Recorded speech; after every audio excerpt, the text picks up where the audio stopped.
Hello listeners, welcome back to Luke's English podcast. Here I am again, feeding your brain with English in an entertaining, educational and informative way.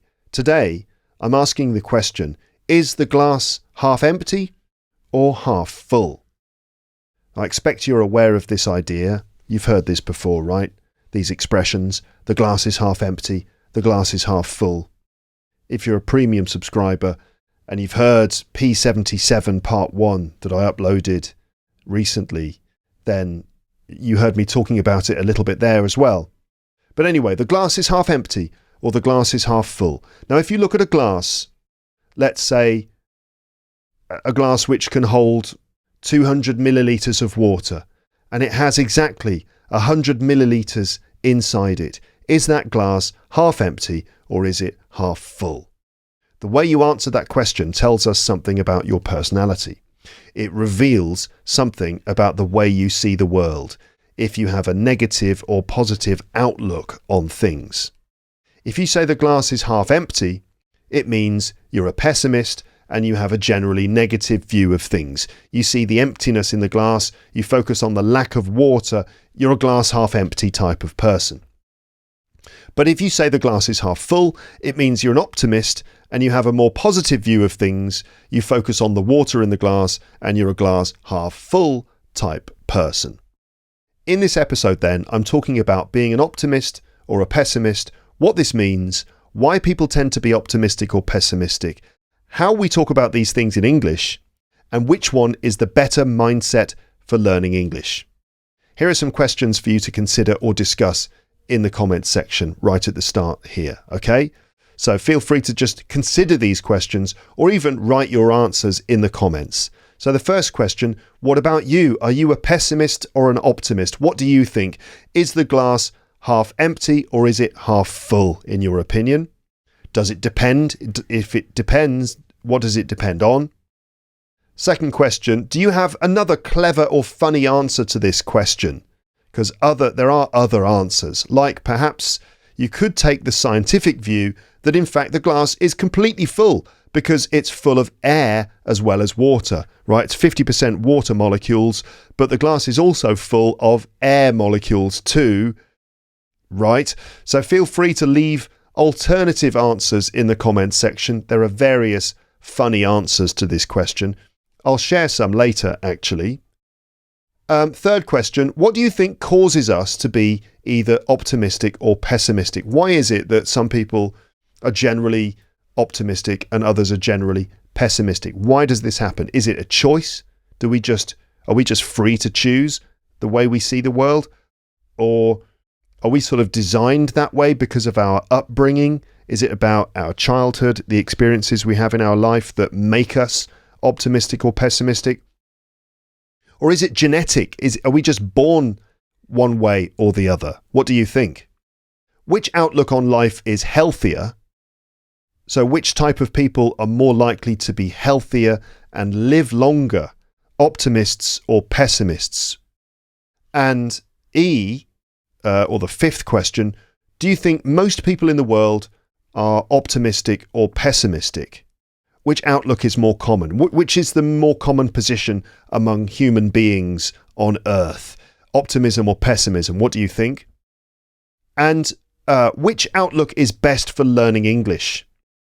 What do you think? Do optimists or pessimists tend to learn English more effectively? What's the more effective mindset for learning English? So let's get some answers, discuss this subject and learn loads of useful English in the process.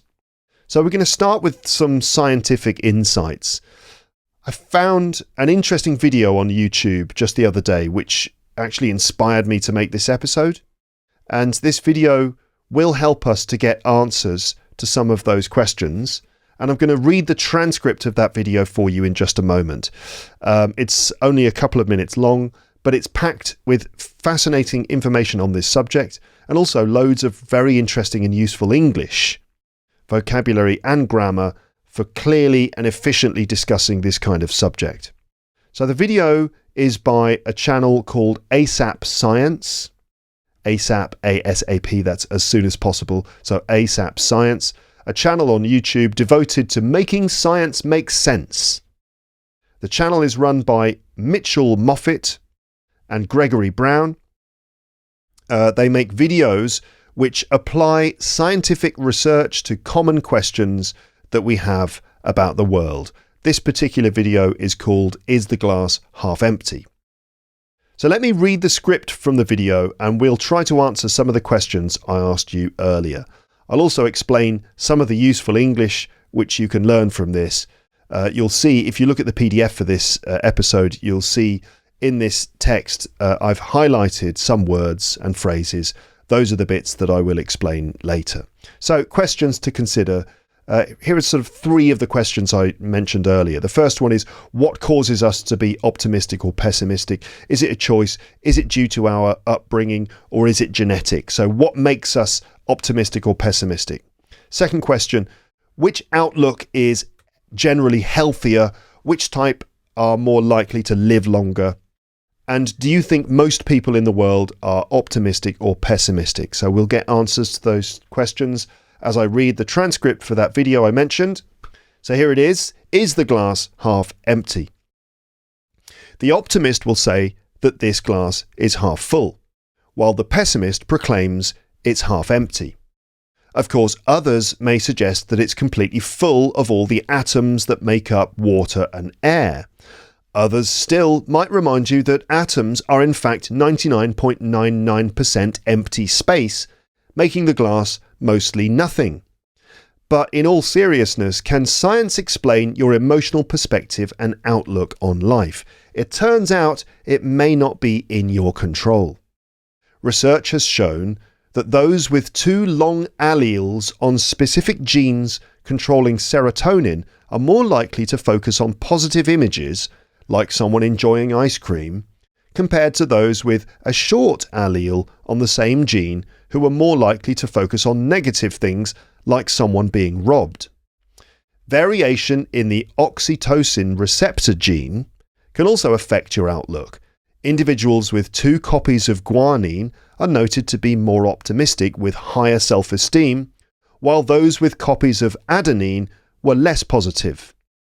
So it seems that people may be genetically susceptible to pessimism. Interestingly, optimists are less likely to be re-hospitalized after coronary artery bypass surgery, show higher academic achievements and even better socioeconomic status. But it's not all good.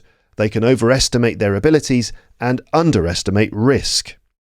Pessimists, on the other hand, have a more realistic view of the world, are more cautious when planning for the future, and may even live longer. A landmark study spanning 20 years found that pessimists use a cautious approach to their finances and health, avoiding risky behaviours such as smoking and excessive drinking, ultimately giving them the last laugh, literally, over optimists. But statistically, most of us are hardwired to lean towards optimism.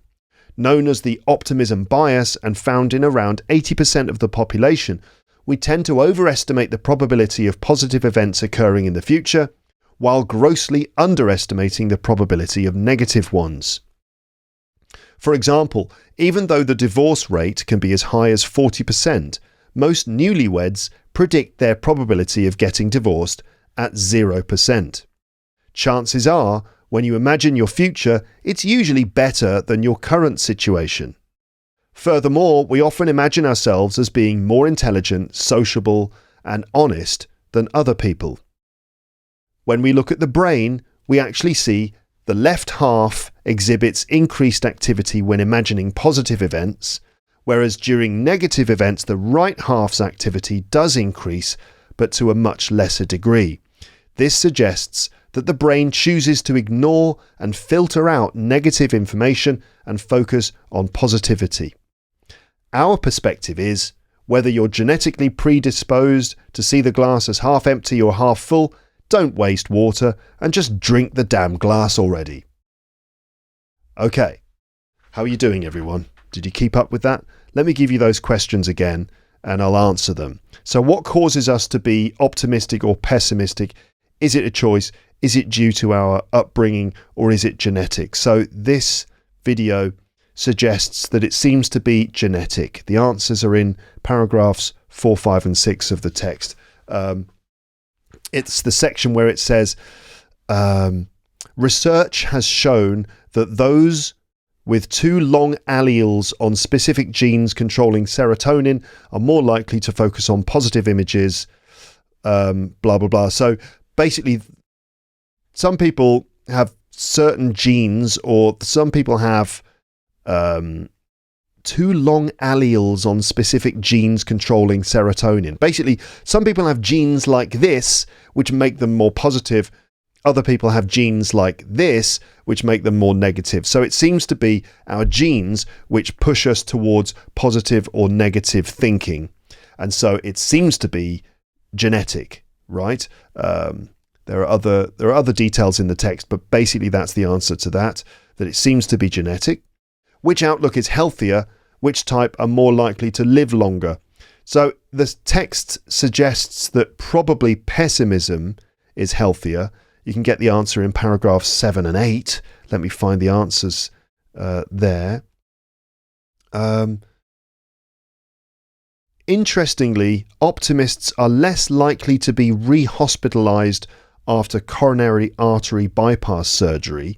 So actually that bit there suggests that maybe optimists have a slightly healthier life. They are less likely to be re-hospitalized after coronary artery bypass surgery.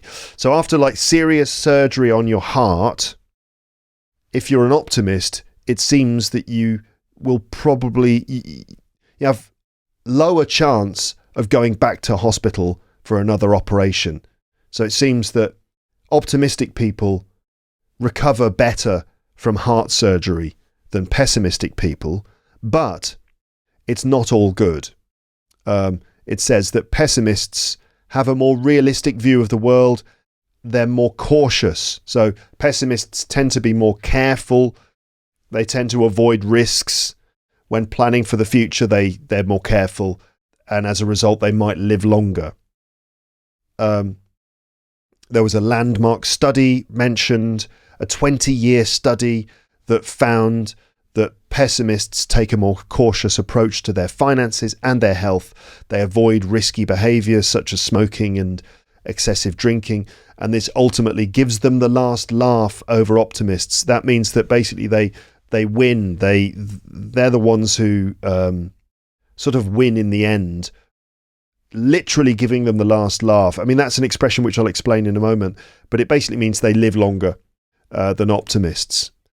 Okay, so that's the answer to that. The third question was, are most of us optimistic or pessimistic? Apparently, it seems that most people are hardwired to lean towards optimism, meaning that we genetically, we seem to be more optimistic, right?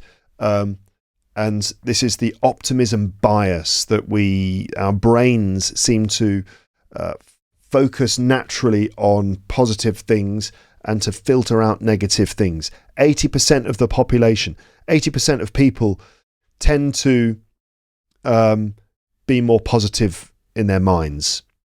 Okay, I'll get into the details in a second. I'll get into the details now. But anyway, those are the answers. Were those surprising for you? That optimism or pessimism seem to be genetic?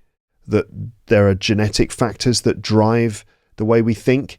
Is that a surprise? Are you surprised that pessimists seem to be healthier? Because I think a lot of people would assume it's optimism, which is the healthier view, right? That if you see the good side, if you have a sunny disposition, that naturally this is going to lead you to be happier and therefore healthier.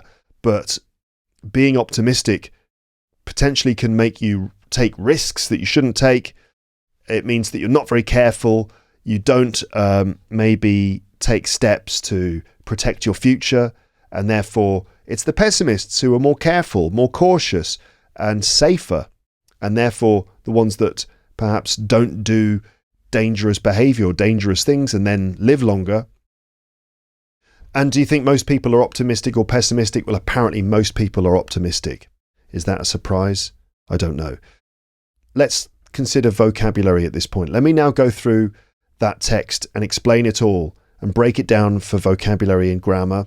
I'll explain the meaning of each paragraph or section, and then I'll focus on the highlighted words and clarify them. So let's go through the text again and look at language at this point. So here we go. Loads of stuff to learn from this.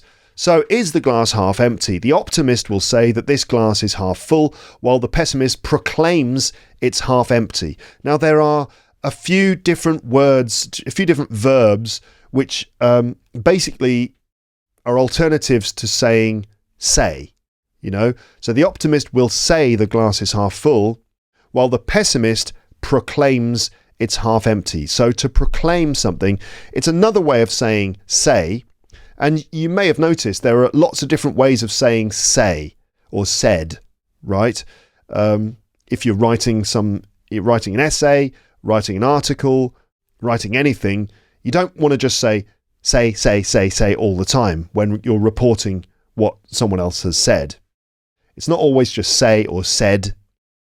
By the way, pronunciation, I should point out, say, the verb say, the past, S-A-I-D, is not pronounced said, it's pronounced said, okay? So say, that's pronounced say, but said, as I've just said, is pronounced said, okay? Not said. That's a common mistake I often hear. So it's say, said, said. Right. But we don't always want to say or said. We want to use other words. So you can use a word like proclaim, mention, state, point out. Those are different alternatives to just saying say all the time. This researcher pointed out this. This researcher mentioned this in their study. This researcher proclaimed. In this case, pessimists proclaimed that the glass is half empty. But to proclaim suggests that you say, not just say something, but probably say something publicly and say something with a certain level of enthusiasm. Enthusiastically tell everyone. That's what proclaim means. But it's a nice alternative to just using say. Of course, others may suggest that it's completely full of all the atoms, blah, blah, blah. Others here means other people. So we've got optimists will say this, pessimists proclaim this, others may suggest it's completely full of atoms. So others just means other people. Okay, now we've got a couple of different ways of referring to people in this text as well. You've got these people say this, these people say this, whereas others would say that. Others may suggest. There's another way of saying say. They say this, they suggest this, they mention this, they proclaim this, they point this out. Others may suggest that it's completely full of all the atoms that make up water. Make up is a nice phrasal verb.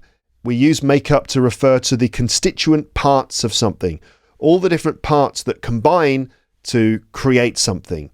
In this case, the atoms that make up water, H2O, right? These are the different atoms that make up water. They combine together to produce water. Water is made up of oxygen and hydrogen atoms. Now, you could say made of, but normally we use made of to refer to the material. My shirt is made of cotton. Right, but if you're talking about the constituent parts, right, cotton is made up of these different molecules or fibers, for example. My shirt is made of cotton. That's the material that was used to create the shirt. But made up of refers to the different constituent parts when combined together create something. In this case, the water is all the atoms that make up water fill the glass. Others still might remind you that atoms are in fact 99.99% empty space. So we've got others still. So again, this means we've had these people say this, these people say that, others suggest this, others still. So the still part actually means even yet another group of people. So some more other people, let's say. Others still and it's emphasized. Others suggest it's completely full of atoms. Others still might remind you, so this just means yet another group of people might remind you, again, another way of saying say, and it's interesting that we say remind you that something is true, and I just want to point out the difference between remind and remember. I remember that this is true. You remind me that this is true. So remind means help or make someone remember something, right? And we say, you reminded me that this is true. And also you can say, you remind me of, you remind me of my brother. You remind me of my friend, meaning you make me think of that person. Anyway, here it's others still might remind you, help you remember, that atoms are in fact 99.99% empty space. By the way, when we're saying numbers, you've got the decimal point here, right? 99.99, and we say that using the word point, not dot. Dot is in email addresses, websites, www.teacherluke.co.uk. So in websites, email addresses, we say dot, but in numbers, if it's a decimal point, we say point. And the number before the decimal point, we say it like a full number, in this case 99. After the decimal point, we say the individual numbers. So it's not 99.99%, it's 99.99%. So the numbers after the decimal point are said individually. 99.99% empty space, making the glass mostly nothing. But in all seriousness, can science explain your emotional perspective and outlook on life? So in all seriousness, it's just a phrase that we use when you've been joking and then you want to go back to being serious again. So it's a bit like saying seriously, but seriously, can science explain your perspective? But in all seriousness, can science explain your perspective and outlook on life? The difference between perspective and outlook, they're very similar words. They're both ways of saying the way you see the world, right? So they're synonyms that could be used interchangeably. You have a positive perspective on things. You have a positive outlook on things. So they're very similar synonyms that are used interchangeably. To get more specific about them, perspective normally refers to the position from which you see things. So it's like your point of view.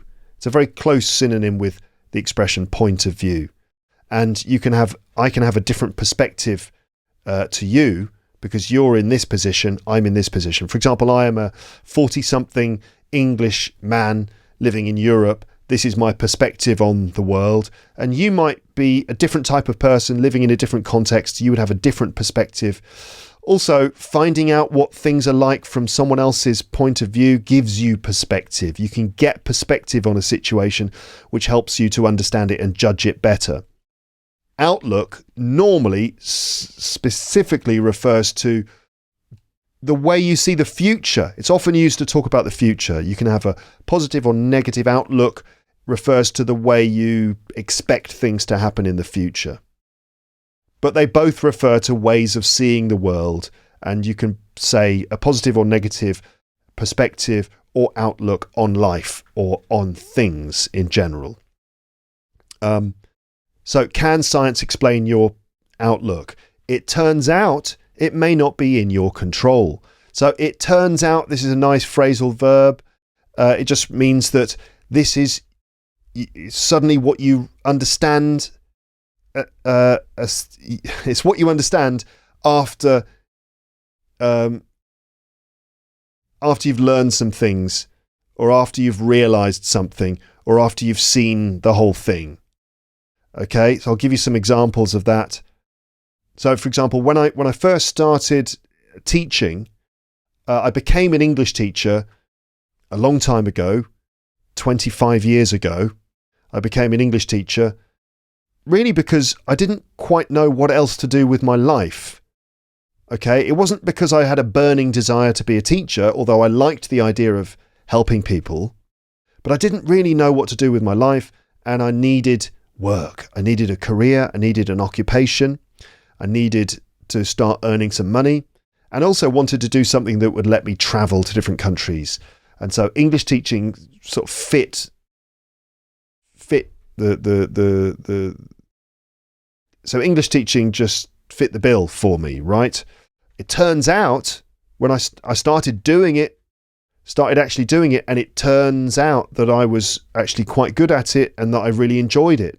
And it was a natural fit for me, right? It turns out it was perfect for me. That's just kind of like after doing it for a while, that's what I learned. It's a bit like I realized it was good for me. Okay. Anyway, so it turns out, meaning after looking at the research, we've learned that it may not be in your control, meaning that you might not actually be the one who decides whether you have a positive or negative view of things. That's interesting. That does suggest that, what does that suggest? That it's, if you're a negative person, if you're a glass half empty type person, is that it? There's no way you can change your view of the world? If you are, is it not possible to choose to have a more growth mindset, for example, towards your learning of English? I wonder. It seems that your genes will naturally push you one way or the other, but I wouldn't be surprised if we also can apply our own freedom and our own decision making to kind of change our thinking. But it seems that it's our genes that are the starting point for those feelings and thoughts.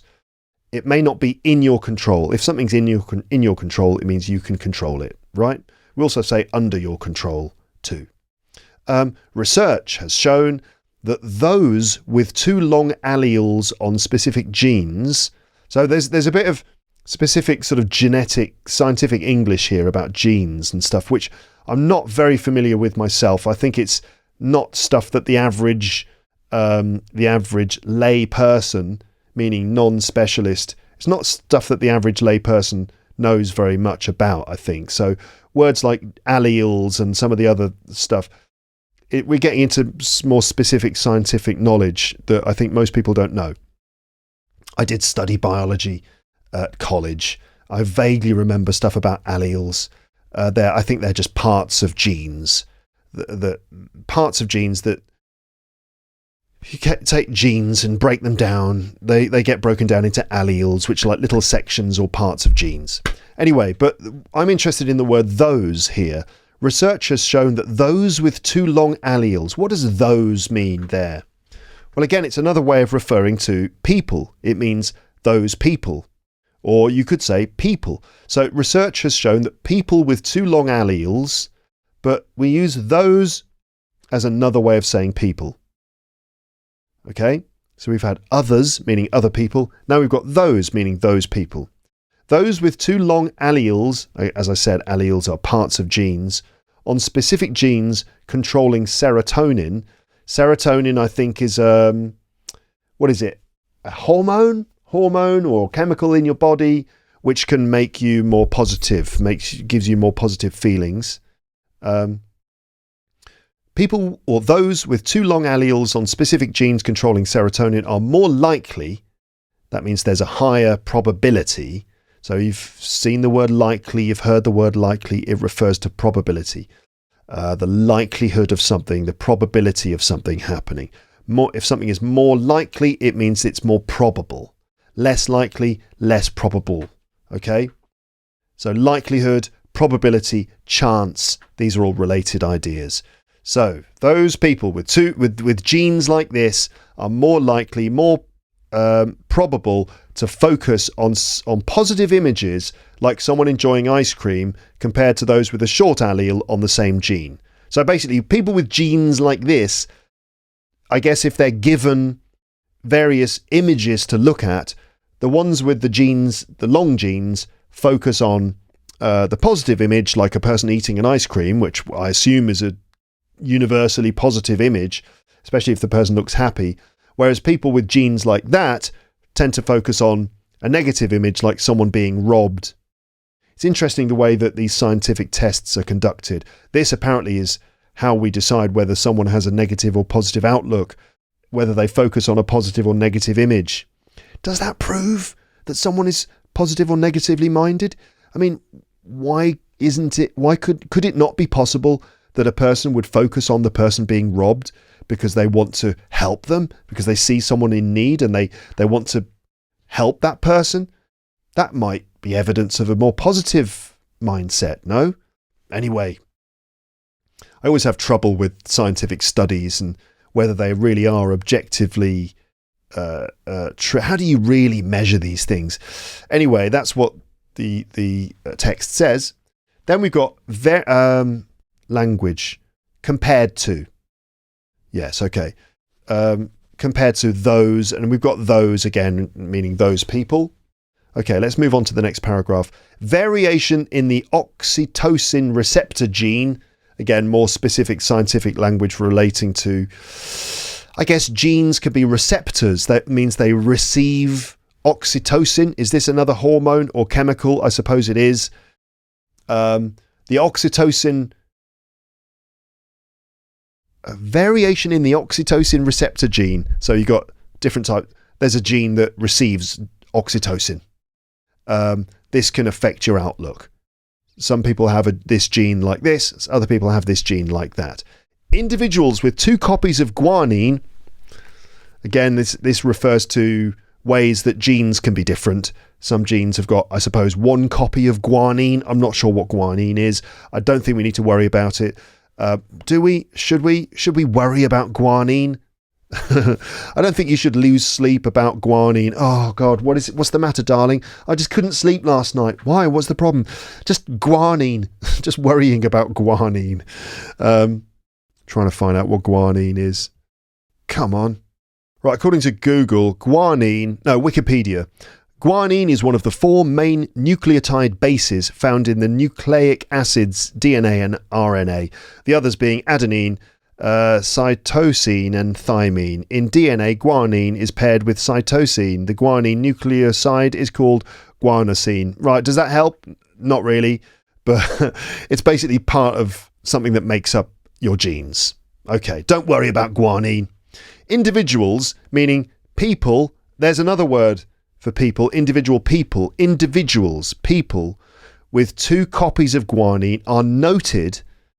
That's a nice passive form. Noted means that this has been observed and recorded in research. Individuals with 2 copies of guanine are noted to be more optimistic with higher self-esteem. Self-esteem is the way you feel about yourself.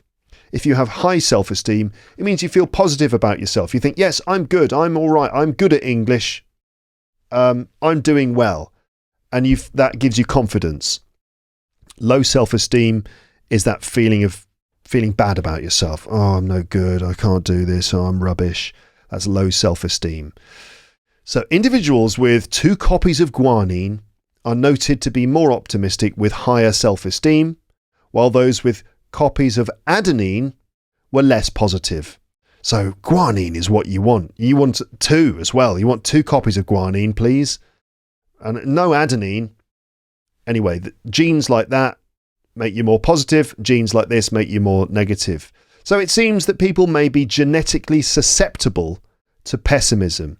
If you are susceptible to something, it means you are open to experiencing it or likely to experience it. You're susceptible to depression, for example, means that you are kind of likely to be depressed. And it's often with negative things, harmful things. You might be susceptible to certain types of disease. You might be susceptible to liver damage. For example, if you've got this virus, this viral infection, it might make you susceptible to other types of health issue.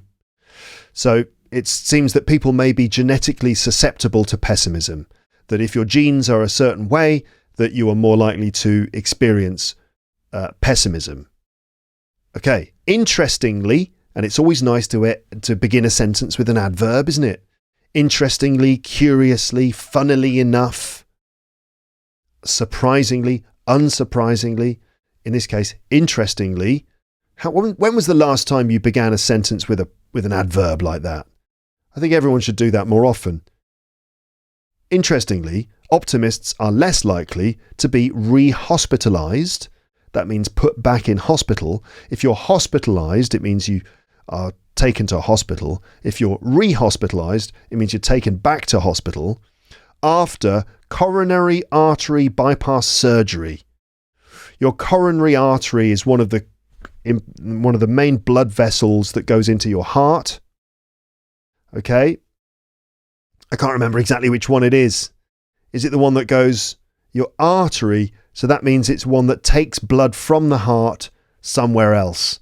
Does it take blood from the heart to the brain? Is that what the coronary artery does? Come on, let's find out. Oh, okay.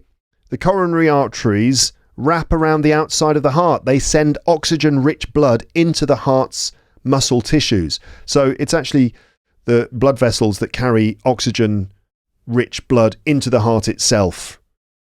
Your coronary arteries are major blood vessels that supply blood to your heart. They make it possible for your heart to beat and pump blood throughout your body. Your coronary arteries branch off your aorta, the main artery in your body. So, yes, okay, there you go. So, optimists are less likely to be re-hospitalized after coronary artery bypass surgery.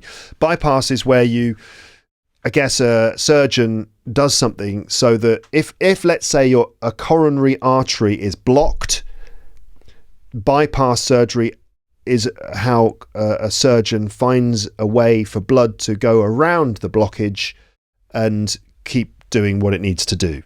So it's heart surgery, okay? So if you've got a sunny, optimistic disposition, hey, great, everything's fine, the world's a wonderful place, you're less likely to go back to hospital after you've had heart surgery.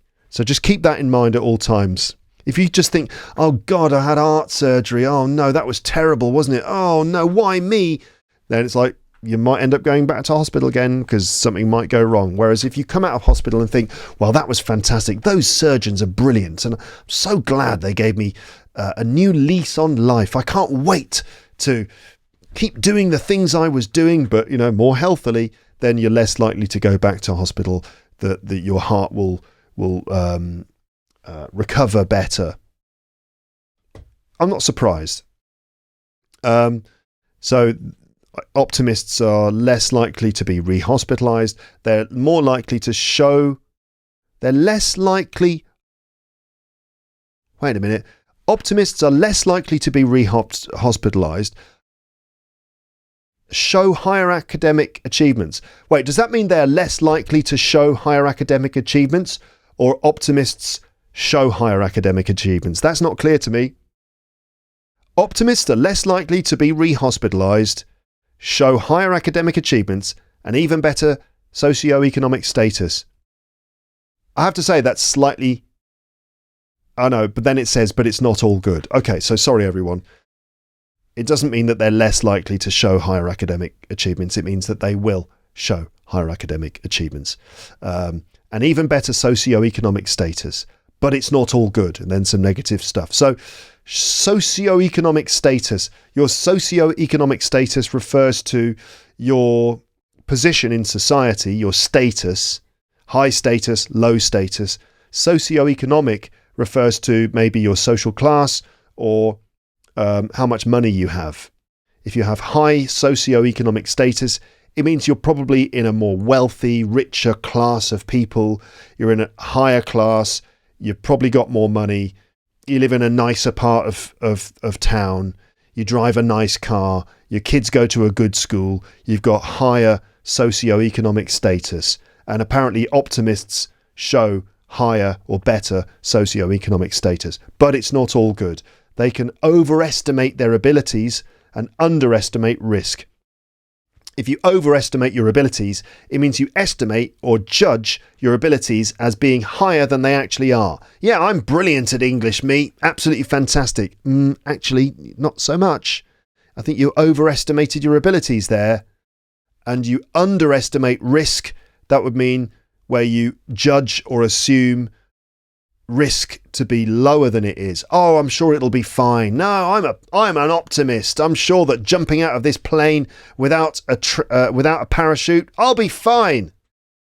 That's to underestimate the risk. Pessimists, on the other hand, so there's that phrase which we use to show contrast. We could equally say, whereas pessimists have a more realistic view. Or pessimists, on the other hand, have a more realistic view of the world. A more realistic view of the world, right? Realistic means that they just see things as they actually are. They're more cautious, meaning they're more careful when planning for the future, and may even live longer.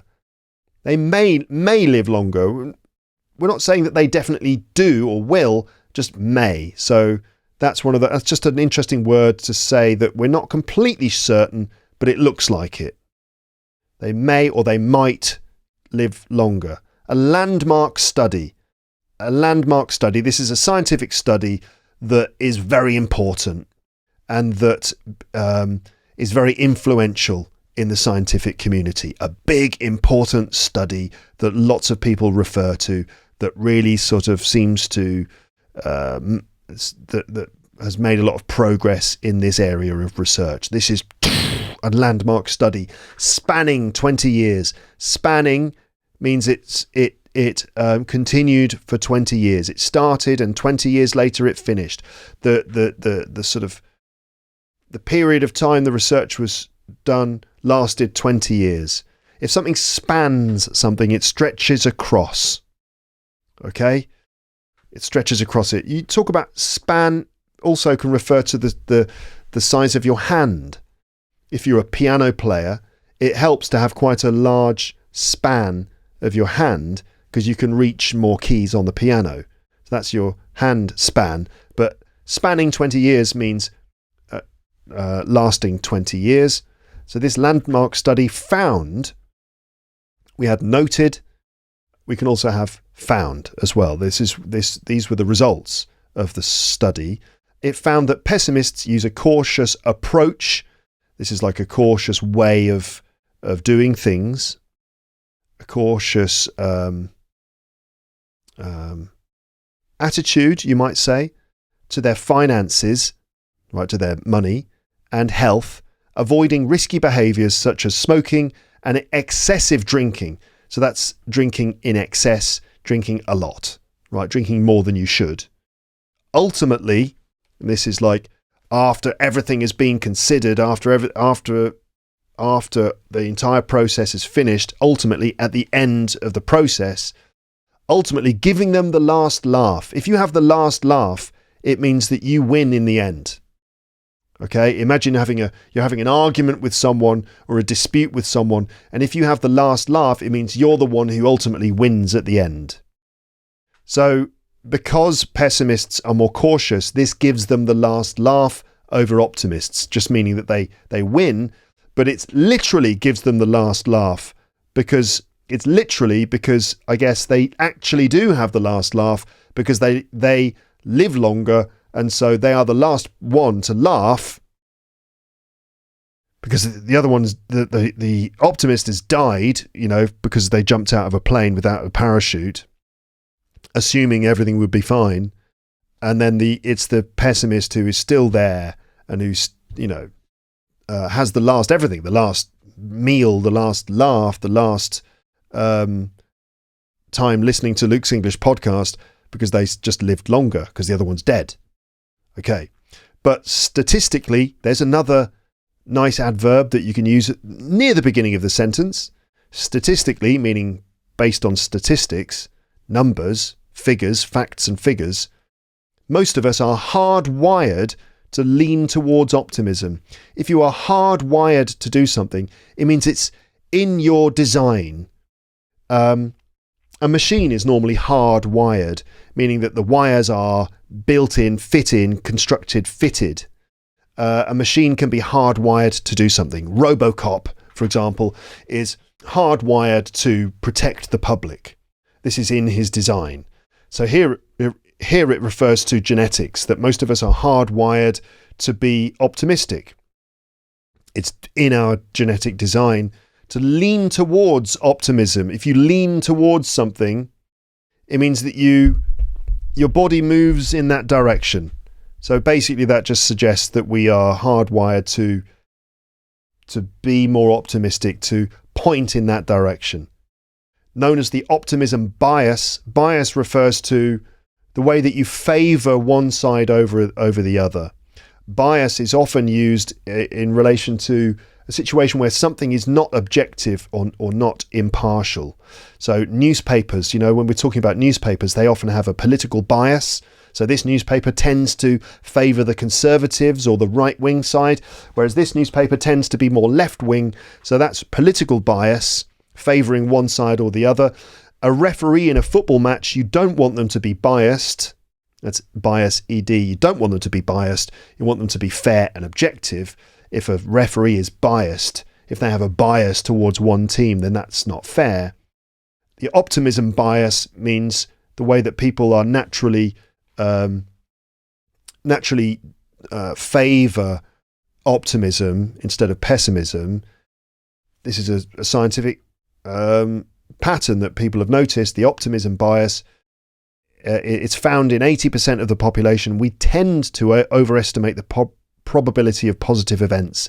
Tend to, such a common and important phrase, just means we usually overestimate the probability of positive events. We tend to do that. It's a nice phrase. I mean, you got used to, which refers to the past. I used to think like this. I used to live in London, meaning something that I usually did in the past. And for the present, we use tend to. I tend to do this. I tend to, I tend to eat cereal for breakfast. 80% of the population tend to overestimate the probability of positive events, meaning that we assume that things are going to be more positive.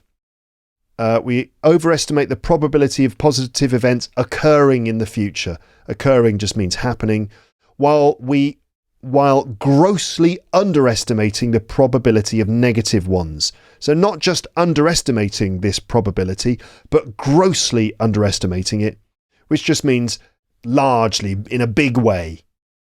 Okay? Gross can sometimes mean big, large, right? We talk about gross profits. For example, this means profits before we've taken away costs and tax and stuff like that. Then we get net profit, but gross profit is the largest figure. Grossly underestimating something means massively, hugely underestimating the probability of negative ones. So most people, it seems, are positively minded. We tend to just assume things are going to be a bit better than they actually will be in the future. We massively underestimate the probability of negative things. That again is a surprise, because in my experience, I don't know if I'm just in the 20%, but I'm sure that I'm a bit pessimistic. When I look at the news, I look at the state of the world, I think about what's the future going to be like for my children. I look at the climate, I look at the way that AI is changing the job market. I look at the kind of political situation in the world, and I can't help assuming a kind of doomsday scenario. I kind of think it's the end of the world.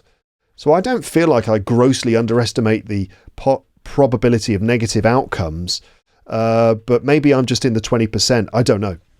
But it goes on. For example, even though the divorce rate, that's obviously the number of people getting divorced, marriages breaking up, even though the divorce rate can be as high as 40%, most newlyweds, that's people who've just been married, newlyweds, right? That's, again, another word for people, in this case, people who've just been married. Most newlyweds predict their probability of getting divorced at 0%, 0%. I mean, is this a fair way to... Is this a fair way to judge whether someone is being positive or not? Surely, I don't know if that's going to be the same thing. If you ask people who've just got married, do you think you're going to get divorced? Of course they're going to say, well, no, of course not.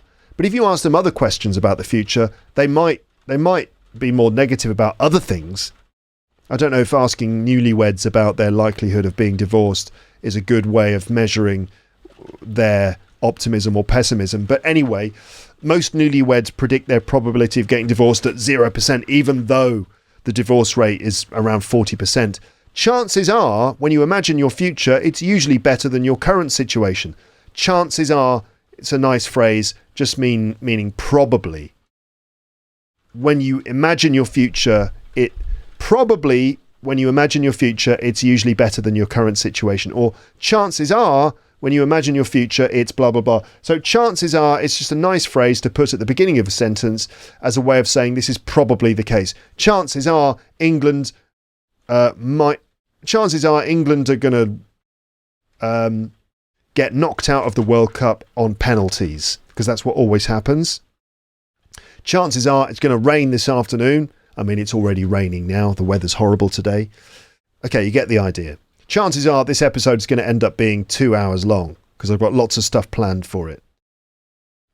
Furthermore, we often imagine ourselves as being more intelligent, sociable and honest than other people.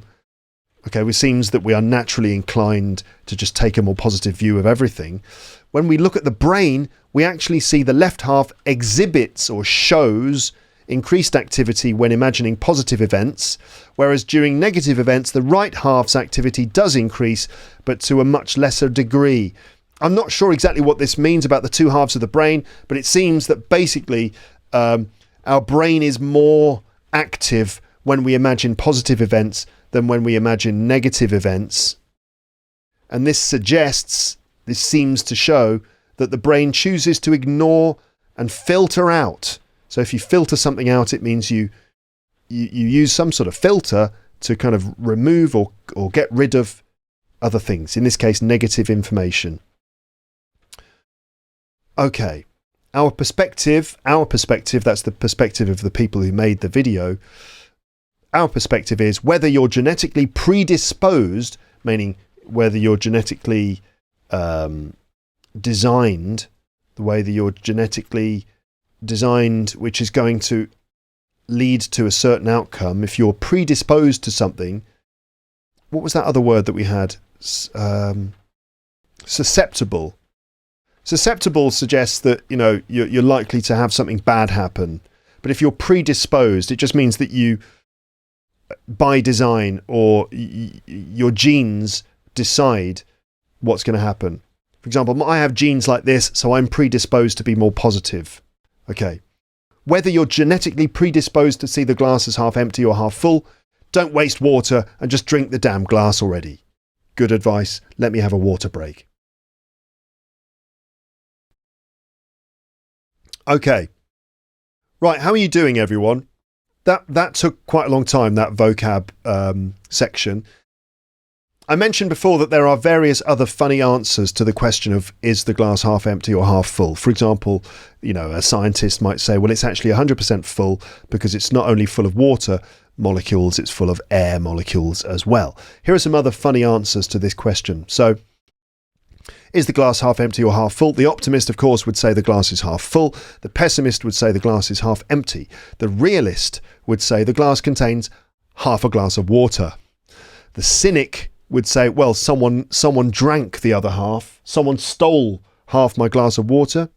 The physicist would say the glass is never empty. It's always 100% full, 50% liquid and 50% air, which is made up of nitrogen, oxygen, and so on. The quantum physicist would say that, well, since atoms are 99.99% empty space, the glass is actually mostly empty.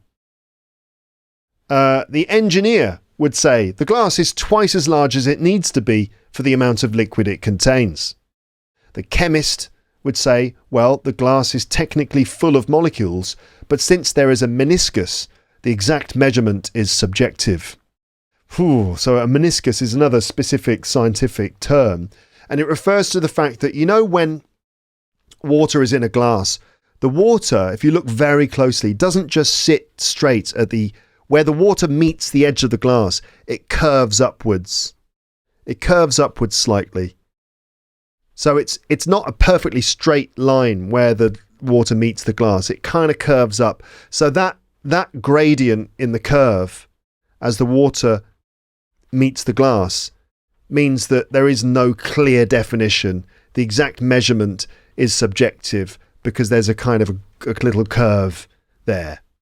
The mathematician would say the glass contains half times x, half x units of liquid in a container with capacity X. So if X is 200 millilitres, the glass contains 100 millilitres, which is half X units of liquid. The programmer, what would the programmer say? The programmer would say the glass is at 50% allocated memory. The opportunist would say, well, while everyone was arguing about whether it was half full or half empty, I drank it. The pragmatist would say, well, it doesn't matter anyway because you can refill it. The survivalist would say the glass is 100% full because even the empty part contains the oxygen I need to breathe and survive. The realist in the domestic sphere would say, well, it doesn't matter whether it's half full or half empty. Who's going to wash the glass afterwards? The gamer would say the glass is at 50% health. It needs a mana potion. The economist would say the glass is half full, but the price of water is rising. The minimalist would say the glass contains more than enough. Marie Kondo would say, well, does the water bring you joy? The IT support specialist would say, have you tried emptying the glass and filling it back up again? If the leak persists, then I'll have to open a ticket with the manufacturer. The English teacher would say, how can I use this glass to teach my learners about phrasal verbs? I've already done that because the water is made up of molecules, atoms. The YouTube English teacher would say, how to drink water like a native speaker. Or the YouTube English teacher would say, stop drinking water wrong.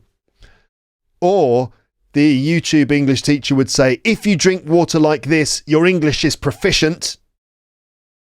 Luke from Luke's English podcast would say, how can I make a 9-hour episode on this topic? And the ChatGPT answer would be, that's an awesome question. And so perfectly, Luke. You really are one of a kind. Sorry about possibly putting you out of a job in the next 18 months to 5 years, although actually ChatGPT would never apologise about that, would it? But then it would say, anyway, as an AI language model, I don't possess personal opinions or emotional perspectives, but would you like me to generate a 30-second rap song about a glass that's struggling with its identity? Right. Now, let's get back down to business and talk about English. How do we actually talk in English about optimism or pessimism? What do we say when we're being optimistic or pessimistic?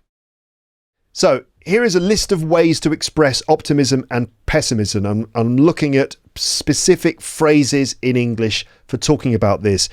And let me just tell you that this is very useful. Just in case you were wondering, if your mind was wandering, that's wandering, wandering.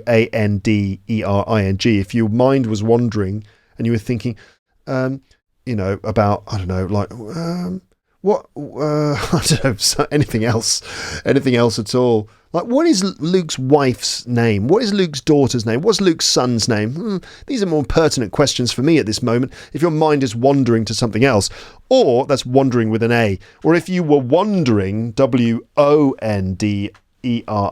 like, for example, what's this? What's the usefulness of this bit?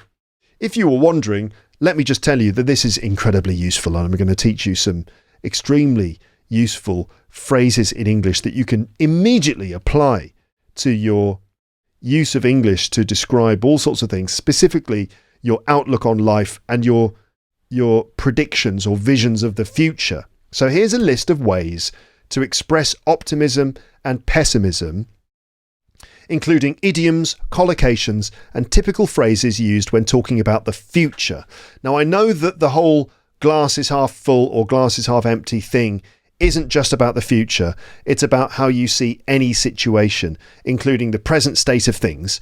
But generally speaking, optimism and pessimism are often associated with our attitude or outlook towards the future. So let's look at various ways of talking about the future with a positive or negative mindset, okay? So, ways to express optimism in English. We'll start with optimism. And we're going to start with just a few neutral or common expressions. These are the most natural, everyday ways to sound optimistic. Now, what's the situation? Let's say, for context, let's say I'm talking about my ability to improve my French in order to pass the citizenship test. Let's just say this is the context. Okay, so let's say I need a B2 level to pass the test to get citizenship to be allowed to stay in France, where I live with my wife and my children. Let's say I need a B2 level in the test. Now, I might not be there yet, but I think I'm close. Right, on a good day, I can handle B2 level French, but I need to get my control, my vocabulary range, my fluency, my reading and listening skills up to a consistently high level. Not to mention my pronunciation, so I don't make all those typically British mistakes, and so that people can understand me when I'm ordering water or bread or giving my opinion in a business meeting or something, without the other person just automatically switching to English because they can't stand witnessing their beautiful language being slowly murdered in front of their eyes.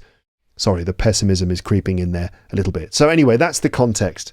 So here are some things. I'm optimistic, you could say, which is pretty obvious. I'm optimistic about my ability to get to a B2 level. I'm optimistic about it. Another one, I'm hopeful. I'm hopeful that within the next couple of weeks I can do it. I'm feeling pretty hopeful about things. Things are looking good. There's another one. Things are looking good. Things are looking good. I can't wait to get that shiny EU valid passport in my hands. Things are looking promising. That's nice, isn't it? Things are looking promising. You know what? Soon I'll be wearing a stripy t-shirt, smoking a cigarette and calling myself Luc Dupont. Things are looking promising. Things are looking up. There's another one. I've got a good feeling about this, you might say. I've got a good feeling about this. Things are going to work out just fine. There's a nice phrasal verb, to work out.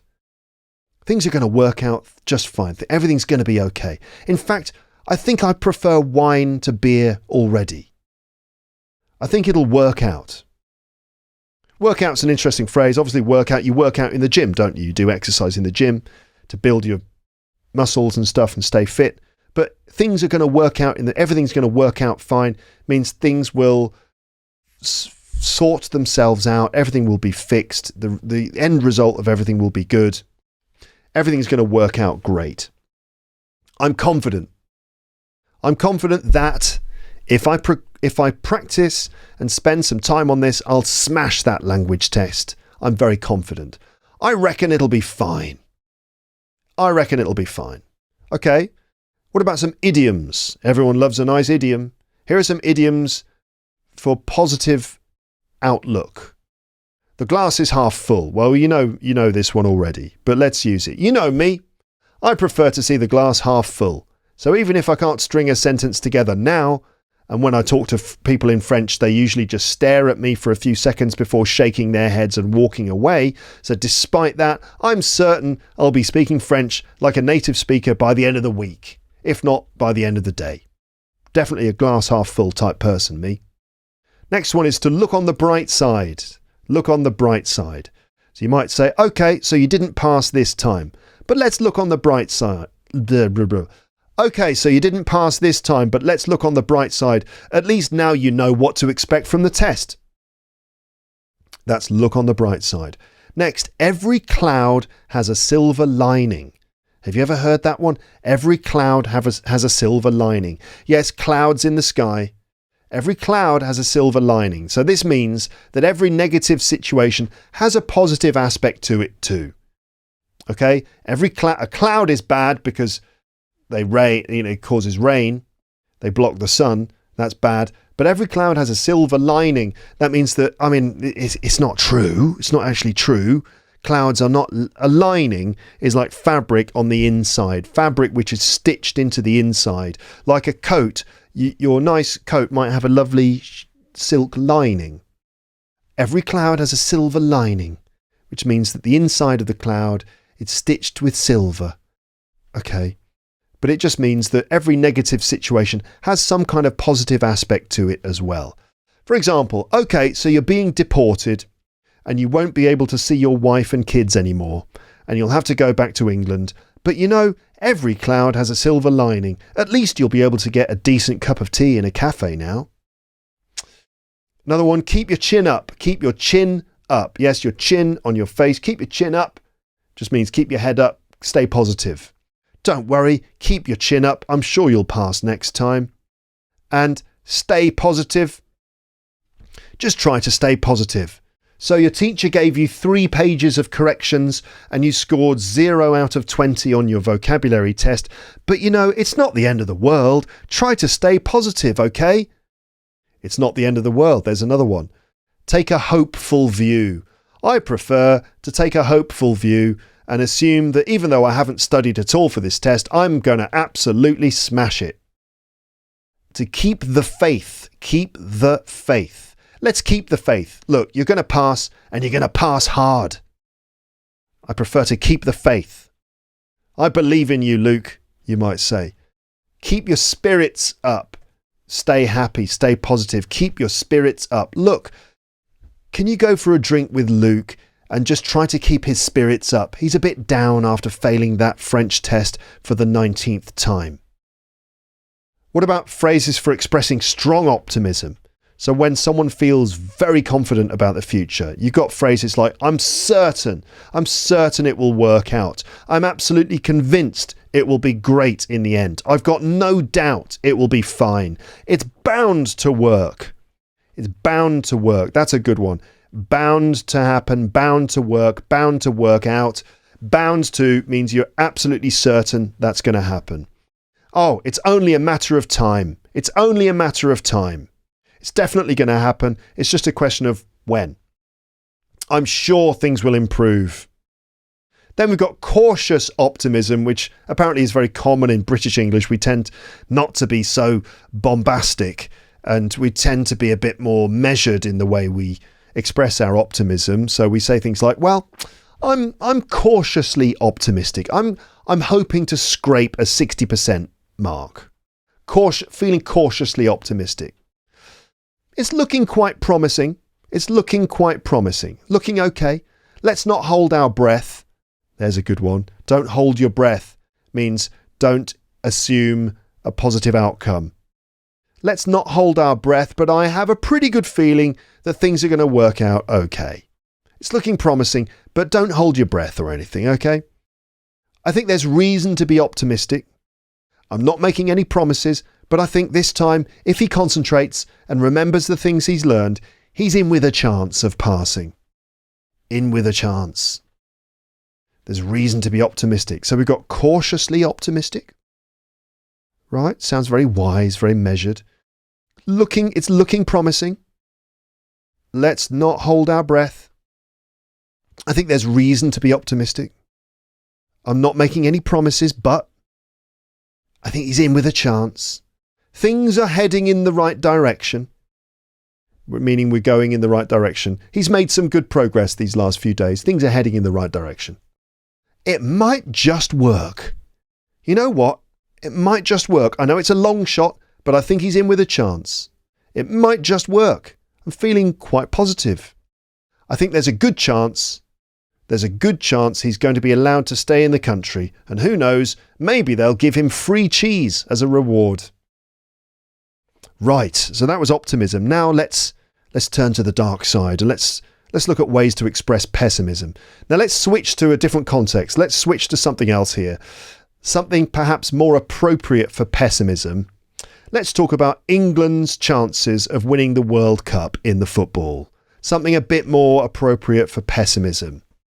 Right, so we've got some neutral or common expressions to begin with. So you'd say, I have to say, I'm pessimistic, right? I'm pessimistic about our chances this year. I just don't think we have the strength in depth to go all the way through to the final round.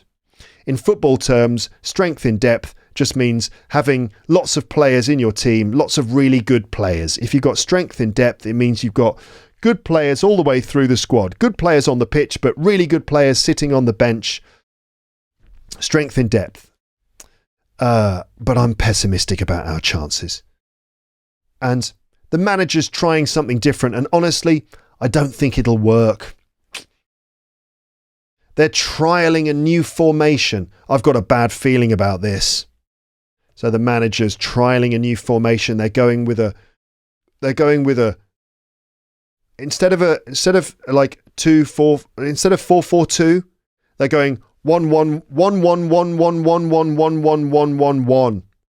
That's the new formation they're using. It's literally a line of players down the centre of the pitch, starting with the goalkeeper and ending with Harry Kane standing at the other end in a perfect straight line. They're going with a 1-1-1-1-1-1-1-1-1-1-1 formation. I've got a bad feeling about this. Another thing you might say is, did you see their performance in the game against Wales? I'm not very hopeful. I've got a bad feeling about this. I don't think it'll work. I'm pessimistic about our chances. Half the players are injured, and they've even had to bring back Bobby Charlton into the team, and he's been dead for nearly 10 years. It doesn't look good. Things aren't looking great. Things are not looking great. I mean, look at the injuries in the team. They've got some weird COVID variant. They've all got COVID-20 and their feet have fallen off. Things aren't looking great. The manager says he's confident about their chances, but I'm not convinced. I'm doubtful.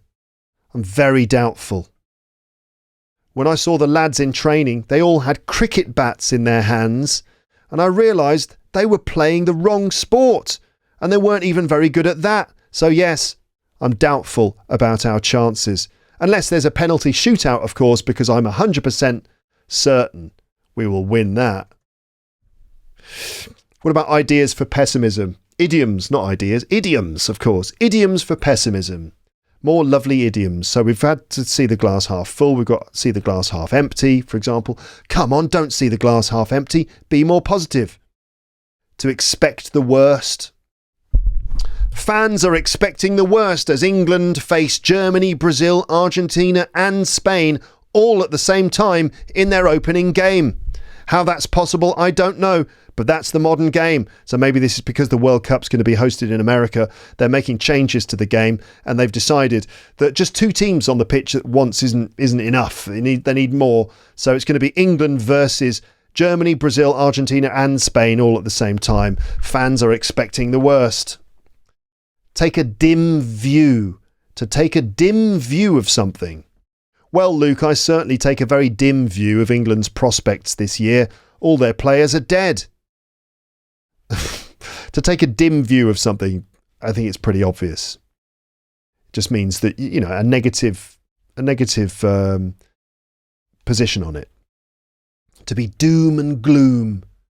If you're doom and gloom, it's just like you've got very pessimistic, negative view. Oh, come on, don't be all doom and gloom. It's England. We're one of the best teams in the world.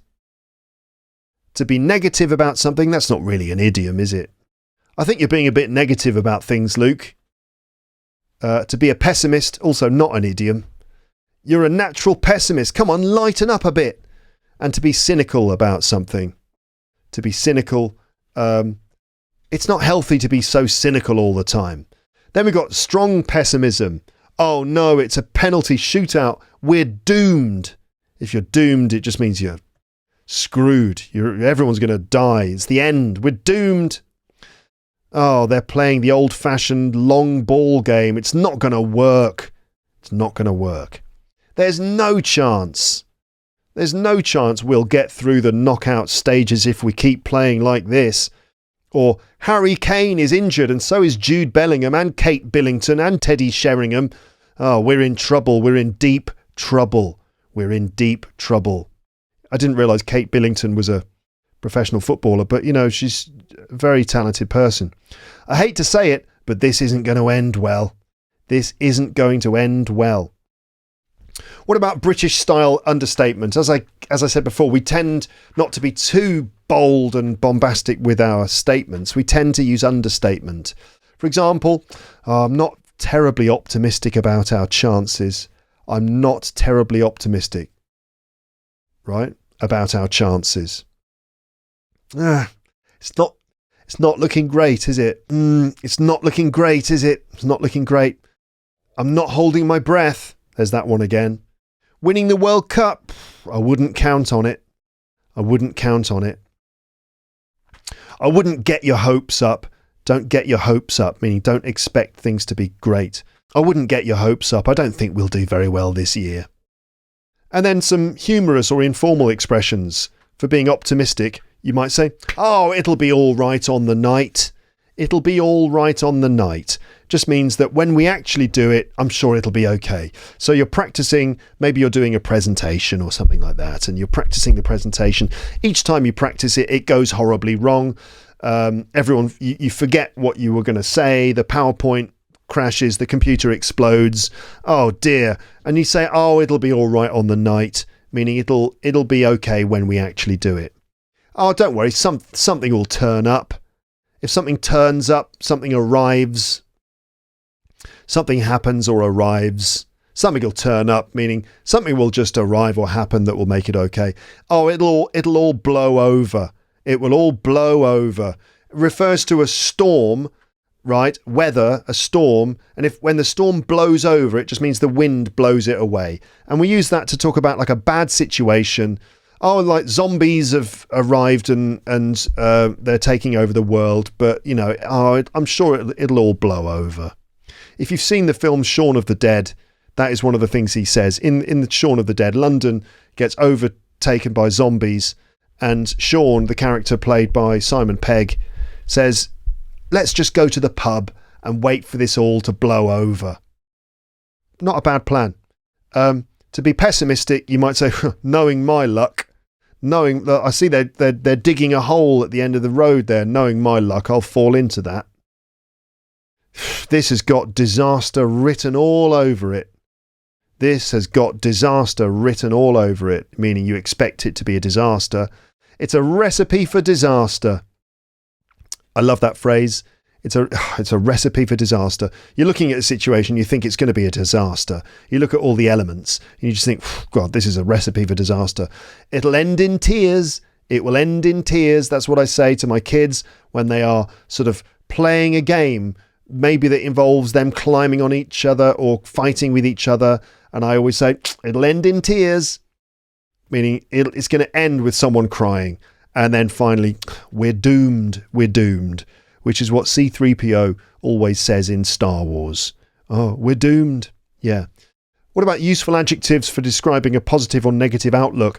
Now, for this context, let's imagine we are talking about my class of students who are about to take an English test. Okay, and let's be optimistic first. So you could use the word hopeful. I'm hopeful that they're going to pass. Positive. We're all feeling positive about their chances. Upbeat. The mood in the class is upbeat. Everyone knows they've got a good chance of not just passing the test, but getting really good grades. So everyone's feeling upbeat. Confident. I'm confident that they're all going to pass. And buoyant. Everyone's feeling buoyant about it. So buoyant is kind of like the way something would float on the water. So it sort of stays up and floats. Everyone's feeling buoyant about something. And then the pessimistic side, we've got doubtful. To be honest, I'm doubtful about their chances of passing. They're a terrible class. Many of them were absent. And even when they were in the room, they were completely lazy and more interested in just disrupting things or being on their phones. It's been a disaster. I'm really disappointed. And I'm doubtful about their chances. Gloomy. Sorry to be gloomy, but I'm not feeling very positive about their chances in this exam. I'm certainly not holding my breath. Cynical. I don't mean to be cynical, but I think they've got next to no chance of passing this test, I'm afraid. They've got next to no chance of passing. Negative, it's easy. Everyone's feeling pretty negative about this exam, which is no surprise considering the work they put in. I think now they realise what they've done. And then fatalistic, which is like where you just assume everything's going to go badly. It's a bit fatalistic of me perhaps, but I have a feeling that pretty much everyone is going to fail this exam. They've been bloody awful this term. So what about you, everyone? When you think about your future English level, are you optimistic, cautiously optimistic, or not holding your breath? Hopefully you're on the optimistic side of things. Now, I want to give you some practice. Here are some questions that you could use to exercise your optimism or pessimism in English. And remember, there's that question of what is more likely to help you progress in English, an optimistic frame of mind or a pessimistic frame of mind. We're going to come to that in a minute. But first, I want to give you a chance to practice using all the language we just looked at. I'm going to give you some questions now. It's up to you to practice giving your responses to these questions. You can either do that yourself if you're on your own, just say your responses out loud. If you're not on your own, you're with other people, you could say your responses out loud anyway and say, to hell with these people, I'm just going to start talking. Or you do it in your head. Or you can do it with a friend, or you write your comments down, whatever. Here are some questions. How good will your English be in 5 years? Think of your English in 5 years. How good will it be? And explain why you think that. Well, I'm pretty optimistic about my chances of improving my English over the next 5 years, especially if I continue to listen to Luke's English podcast. Of course, signing up to LEP Premium would definitely increase my prospects of improving my English significantly.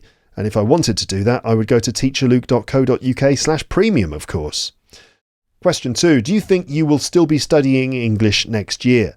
Chances are I will. I'm pretty confident I will. Why or why not? Third question. Will learning English help your career in the future? What makes you think so? Question 4. Do you think you will visit an English-speaking country one day? What might make this possible or difficult? Question 5. Will AI make language learning easier or harder in the future? Can you explain your prediction? Number 6. Will people still learn English in schools 50 years from now? What do you think? Why might this change? Question 7. Will translation technology eventually make language learning unnecessary? Why or why not? Now, you obviously have to decide whether you think these things are positive or negative changes. Question 8. Will cats and dogs ever become friends? Is there any chance, is there any hope for the future of cat and dog relations? Question 9. Will Luke's podcast ever reach 10 million subscribers? Question 10. Will the world become more peaceful in the future? What makes you optimistic or pessimistic about this? You might say, well, it can't exactly become less peaceful. No, it can't. I don't know. It's a tough one. Number 11. Will the climate improve or get worse in the next 20 years? Some serious questions here. Number 12. Do you think England will win the next World Cup? What about your country's team? Will people in the future work fewer hours than today? Why do you think so? Question 14. Will people's thumbs evolve to become better at texting? Or will they just fall off completely from overuse? This is question 15. Will you ever become completely fluent in English? Yes, of course you will. Question 16. Will English spelling ever become easier? Yeah, probably. I mean, it might not be reformed, but you will probably get better at it. Number 17. Will robots eventually become better English teachers than humans? Number 18. Will English still be the global language in 100 years? And 19. Will AI kill us all or solve all our problems? I will let you use those questions to help you practice being optimistic or pessimistic. And then finally, this question: does optimism or pessimism lead to better language learning? Should you see, as an English language learner, should you see the glass as being half full or half empty, and why? What is the best outlook for successful English learning? Now, we already learned that pessimism is probably healthier and leads to longer life, fewer health issues, etc. But is a pessimistic or cautious approach best for learning English? Or some kind of mindless, everything's awesome mindset? Which one's likely to result in a better language level? Now, research in psychology, education, and second language acquisition generally suggests that a moderately optimistic outlook tends to produce better learning outcomes, although a balanced or realistic optimism works best.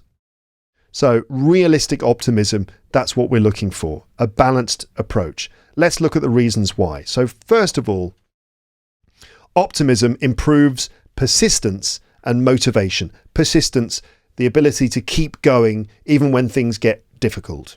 One of the strongest findings in psychology is that optimists persist longer when tasks become difficult.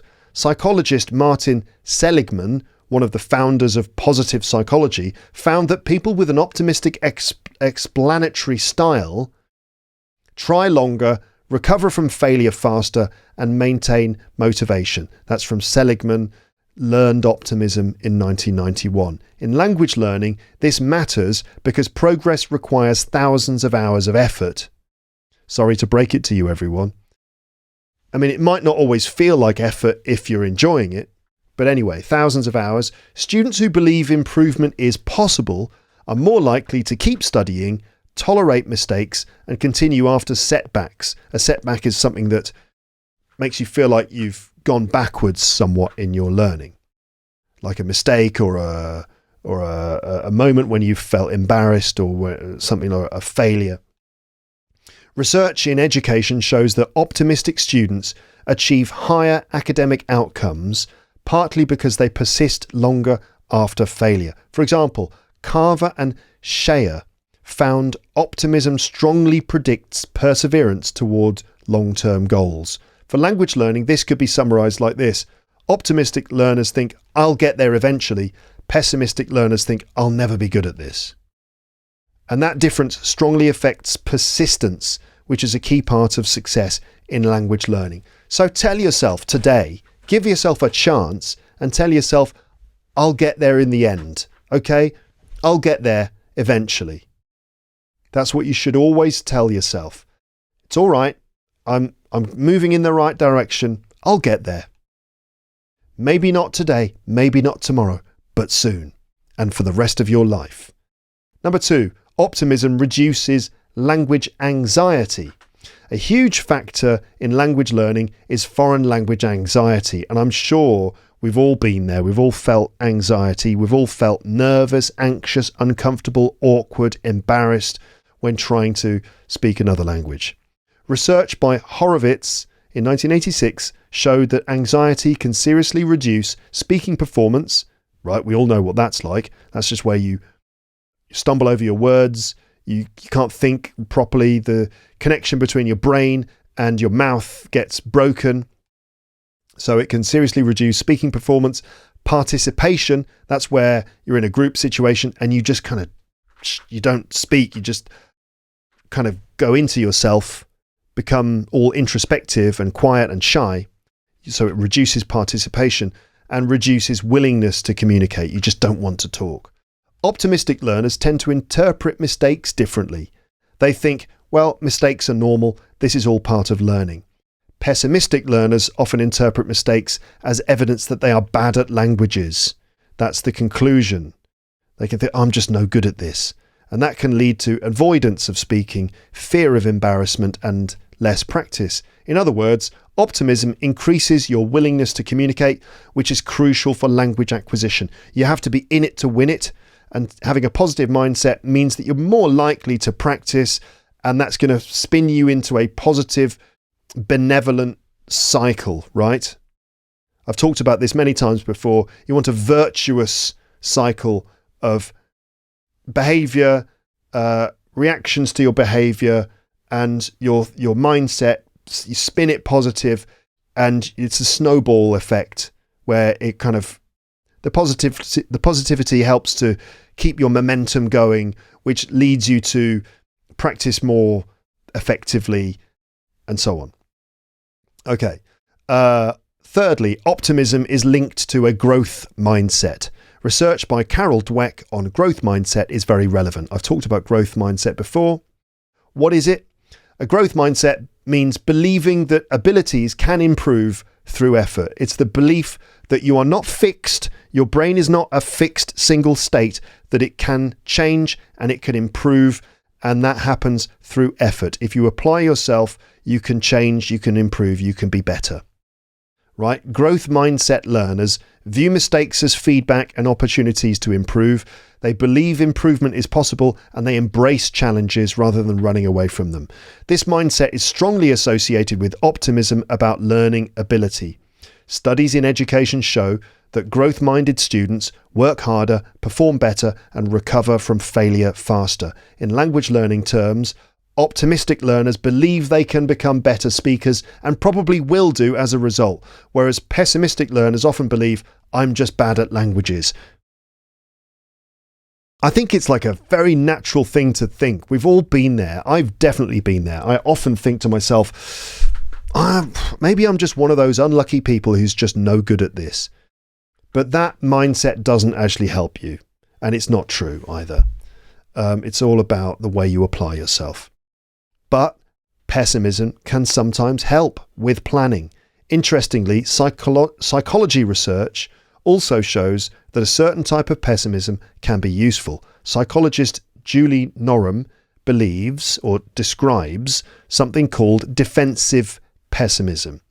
Defensive pessimists imagine potential problems, prepare carefully, and then work harder to avoid failure. In learning, this can lead to better preparation and more detailed study habits. Right? For example, in language learning, preparing vocabulary before a conversation can help you perform better. Anticipating possible questions can help you perform better. If you're about to do a job interview, think of all of the most difficult questions. Think of all of the worst case scenarios and prepare to deal with them. Preparation before using English in certain situations.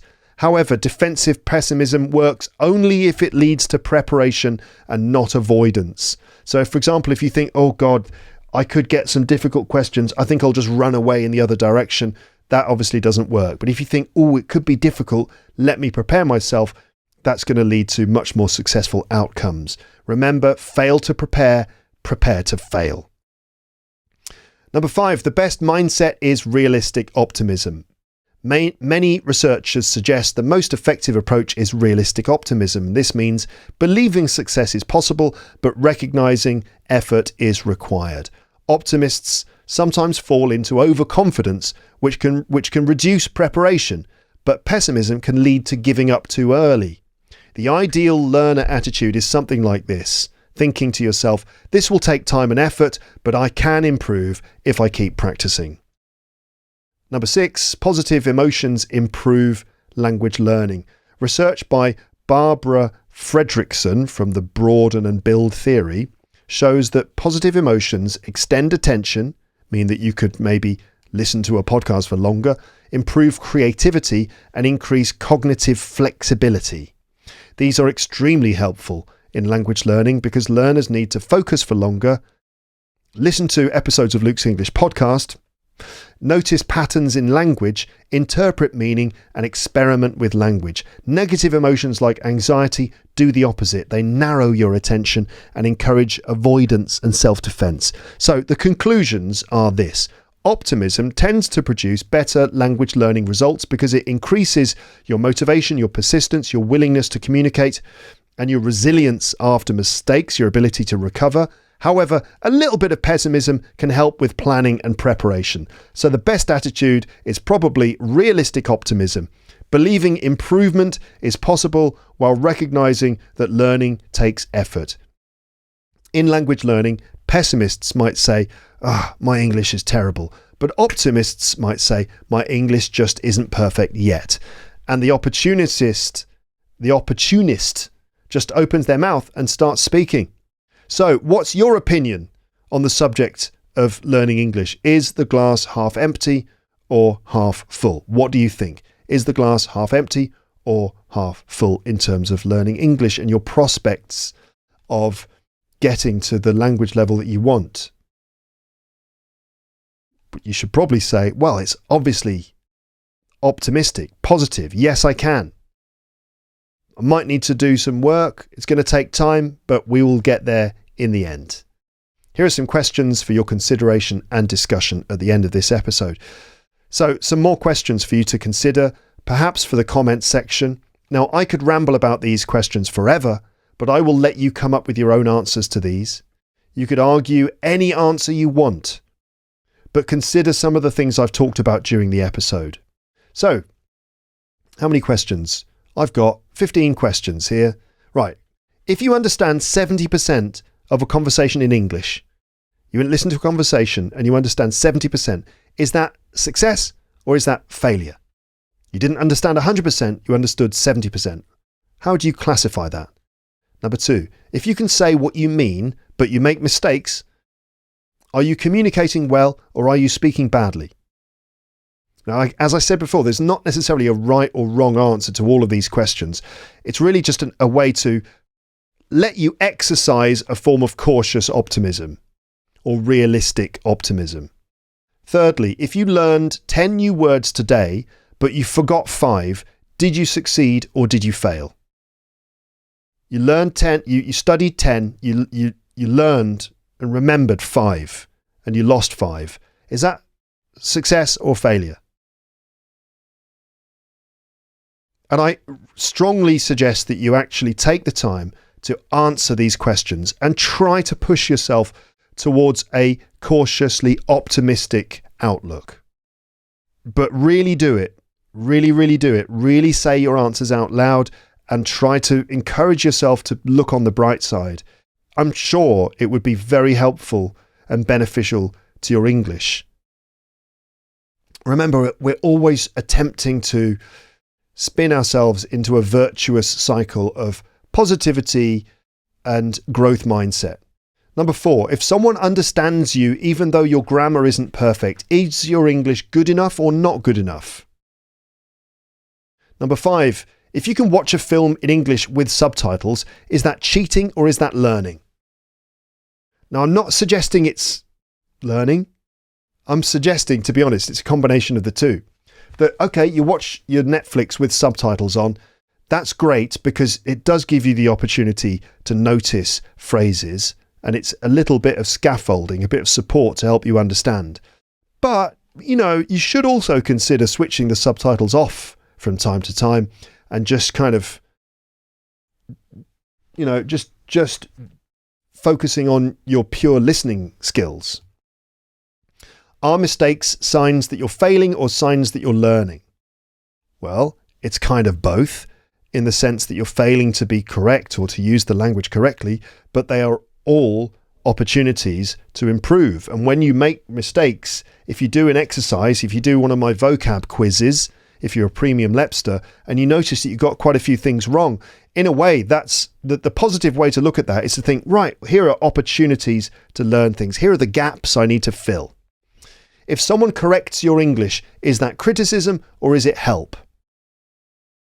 It depends on the way they do it, but anyway, if you speak slowly in English, are you bad at English or not? It depends. It depends. Sometimes speaking slowly is actually a very powerful way to communicate.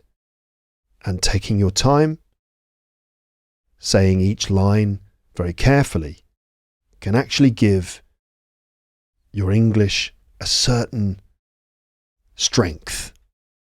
Don't you agree? So it depends, doesn't it? Number 9, if learning English takes years, is that discouraging or is that actually impressive? Number 10, if you practice English every day, but you struggle, are you stuck or are you just improving slowly?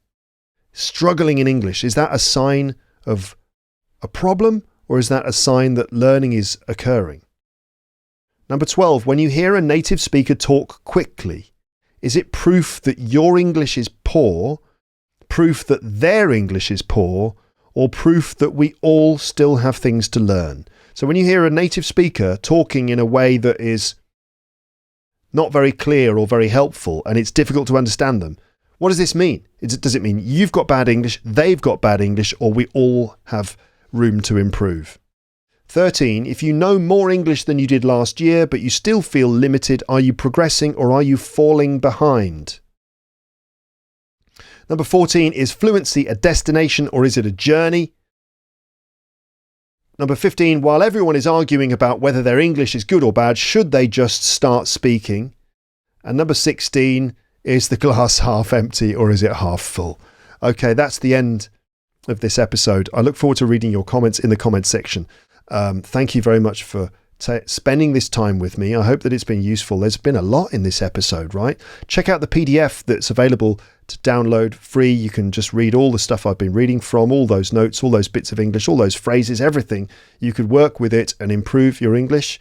Thank you so much. Have a lovely afternoon, evening, morning or night, wherever you are in the world, whatever you happen to be doing at this moment in time, whatever sort of situation you find yourself in, whether you are walking down the street, whether you're sitting on a bus, sitting on a train, sitting on a plane, flying a helicopter, in a hot air balloon, tunneling under the ground for some reason, swimming through some tropical waters, listening to Luke's English podcast on special waterproof headphones, or you are floating in zero gravity in the International Space Station. I do hope that you have a fairly positive outlook on things despite the nature of the world as we see it today, the madness of the world. Let's just keep our collective chin up in Lapland and see the glass half full. Certainly full of vocabulary that you can learn in order to push your English as far as it can go with the time that we've been given. Okay, everyone? Take care.